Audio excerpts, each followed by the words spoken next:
या अल्लाह, मैं तुझसे दुआ करती हूँ कि मेरे जालिम बाप को तू अपने पास बुला ले, तो उसको जहन्नुम दे। मेरे बाप ने मुझे बहुत दुख दिए, बहुत तकलीफें दी है मालिक। माँ कहाँ चली गई है? मुझे सिर्फ तेरी तलाश है। क्या तुझे मेरी याद नहीं आती? तू देख तो सही, तेरी बेटी ने कितनी तकलीफें उठाई है माँ। मैं बहुत अकेली हो गई हूँ। मुझे सिर्फ तेरी जरूरत है माँ। अगर तू जिंदा है तो मेरे पास आ जा। तेरे कंधे पे सर रख के मैं रो लूंगी। तेरी बेटी तेरे बाहर कुछ भी नहीं है। अल्लाह मियाँ मुझे मेरी माँ से मिला दे।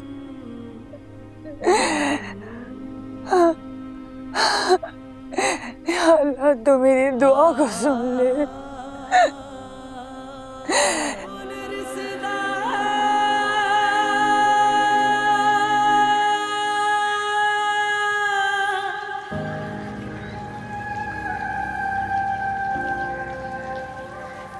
बहुत लड़ी मैं, मगर मेरी किसी ने एक ना सुनी। मुलाजमा ने लाजो को नहला धुला कर तैयार करा था, और फिर लाजो का निकाह कर दिया गया।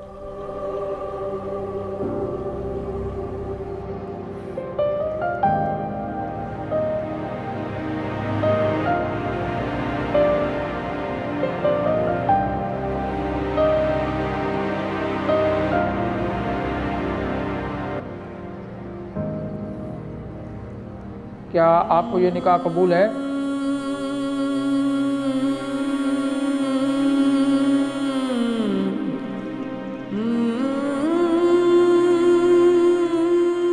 क्या आपको ये निकाह कबूल है? क्या आपको ये निकाह कबूल है? तुम्हारी माँ साहबजान से ये सब सहा नहीं जा रहा था। चांदात को तो जैसे बेवफाई का सर्टिफिकेट मिल गया था, मगर ये सब बड़ी राजदारी से हुआ। हवेली के कुछ मुलाजमों के अलावा किसी को कुछ पता नहीं था। तय ये पाया कि बच्चा पैदा होते ही लाजो से बच्चा लेकर उसे वापस भेज दिया जाएगा। ये भी कुदरत का खेल है अम्मा पप्पू।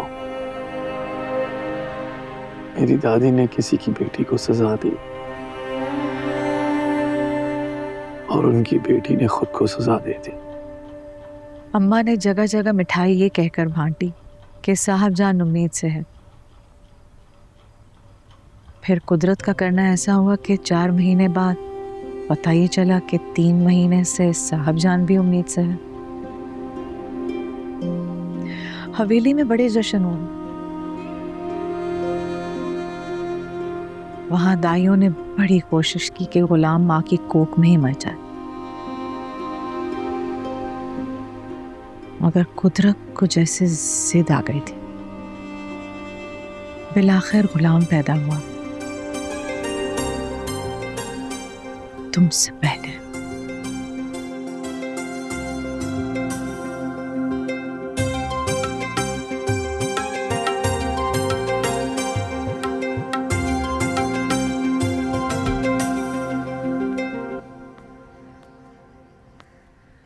सुन लड़की, हमने तो बड़ी कोशिश की कि ये बच्चा जिंदा ही ना रहे, मगर जिस जान को दुनिया में आना होता है ना, वो आके रहता है। आखिर है तो हमारे ख़ानदान का खून ना। मैं इसे मार सकती हूँ, मगर जंगल में भटकने के लिए नहीं छोड़ सकती। और भला कैद में भी तुम्हें कितना रखूँ? पीछे एक क्वार्टर है, वहाँ पर अपने बच्चे के साथ रहना। और एक बात याद रखना, अगर किसी को बताया कि ये किसकी औलाद है तो मैं इस बच्चे का गला घोट दूंगी, समझी?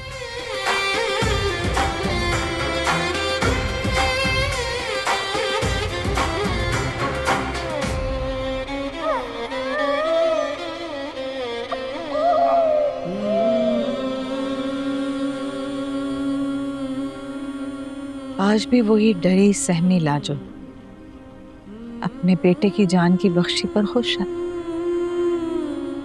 1 महीने बाद तुम पैदा हुए, तुम बादशाह बन गए और वो गुलाम।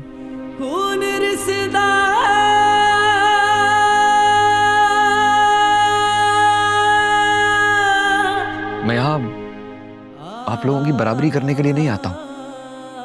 मैं तो बादशाह की मोहब्बत में उसकी चाकरी करने के लिए आता हूँ। बादशाह मेरा जिगरी यार है, बल्कि यूं समझें कि छोटा भाई है मेरा।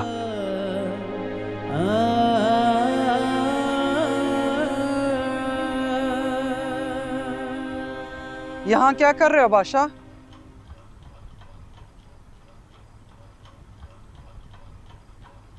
बैठा हूँ अम्मा पप्पू के पास। बागियों के पास बैठने से बगावत में शिद्दत आ जाती है। मैं बागी नहीं, मजलूम हूं। तुम्हारे शोहर के जुल्म की भेंट चढ़ गई। हमारे खानदान की लड़की की शादी गैरों में बगावत ही है। ये तो तुम्हारे खानदान की बदनसीबी है। तो बदकिस्मती से तुम भी इसी खानदान की बेटी हो।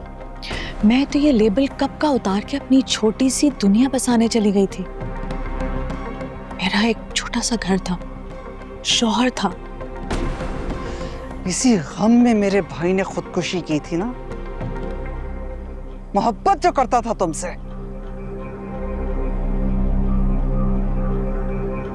मेरे भाई से अपने भाई की मौत का बदला तुम दिलवा तो चुकी थी। तुम्हारे भाई ने तो खुद को मारा था, मेरे भाई ने मुझे जीते जी मार दिया। कुछ अंदाजा भी है तुम्हें कि कैसे कैसे झूठ बोलकर हमने इस खानदान में अपनी इज्जत बचाई है? सबसे कहा कि आला तालीम के लिए बाहर चली गई है, और तुम मिलने के बाद भी खुद को इस कैद खाने में कैद कर लिया ताकि हर आने जाने वाले के दिल में हमारे लिए हजारों सवाल हों। तो कह देते ना कि मर गई है। खुदा की कसम तुम्हारे किसी खानदान वाले के सामने ना आती, लेकिन नहीं, तुम्हें तो अपने भाई का बदला लेना था ना मुझसे। वाह, कितनी आसानी से अपने भाई के किए हुए सारे गुनाह तुमने मेरी झोली में डाल दिए। जैसे कि उसने जो कुछ भी किया वो मेरे हुक्म पे किया।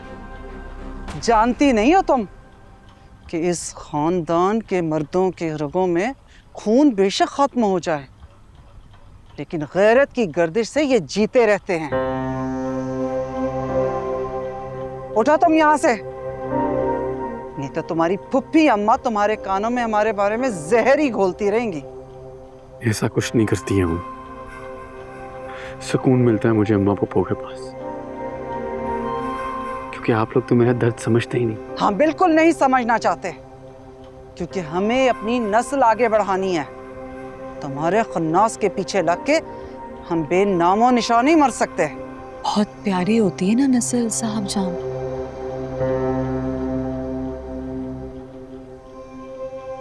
मेरा भी दिल कहता है कि मेरी नस्ल कहीं जिंदा है। मर गई थी वो पैदा होते साथ ही। जान छोड़ दो हमारी।